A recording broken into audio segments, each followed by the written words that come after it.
Next time you picture a Mongol horde sweeping across the Asian steppes on horseback, imagine that about two-thirds of them have liver disease. Hepatitis B is a virus that attacks the liver, causing scarring, organ failure, and sometimes cancer.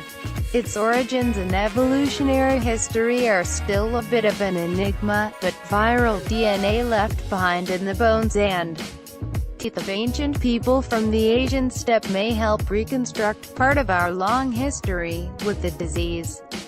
The virus showed up in what have been considered extraneous sequences of DNA that are associated with DNA samples but not part of the human genome.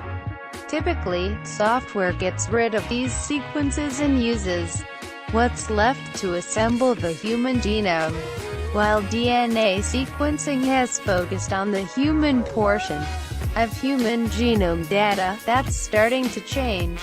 Originally, this was nothing we paid much attention to.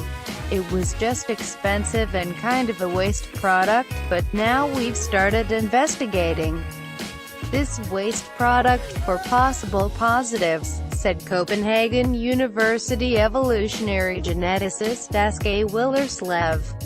It's how his team found evidence that Mongol warriors from the steppe carried an early form of the pathogen that would later become the 541 to 542 CE Justinian plague.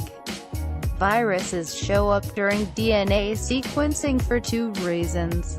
About 8% of the human genome is made up of fragments of viral DNA that we've acquired over the last 1.8 million years or so. One category of this viral DNA, the so-called endogenous retroviruses, have actually worked themselves into our chromosomes and are passed from parent to child with all the rest of our genetic makeup. But most viruses don't integrate into the genome as part of their life cycle. The hepatitis B DNA that Cambridge University pathogen evolution researcher Barbara Muehlman and her colleagues have extracted from Bronze Age and Iron Age samples is like this: it remains separate from the host's genome. But that doesn't mean there's no hepatitis B DNA in the cells of infected individuals. As a result, it's picked up during genome sequencing and can be identified as viral DNA that happened to be in a person's cells when they died but wasn't part of their chromosomes.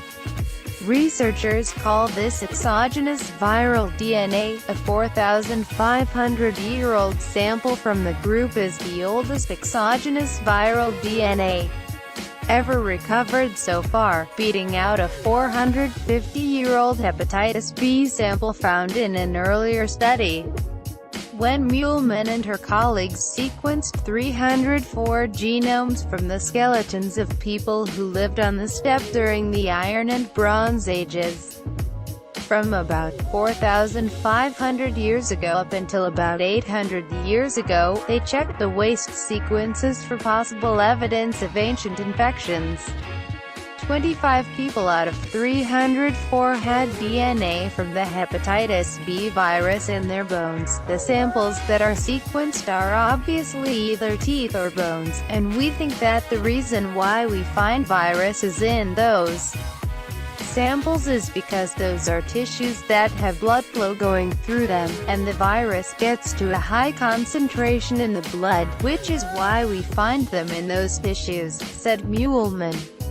That essentially means that we are only able to find viruses that cause infections with high titers in the blood, and the individual has to die in the state like that.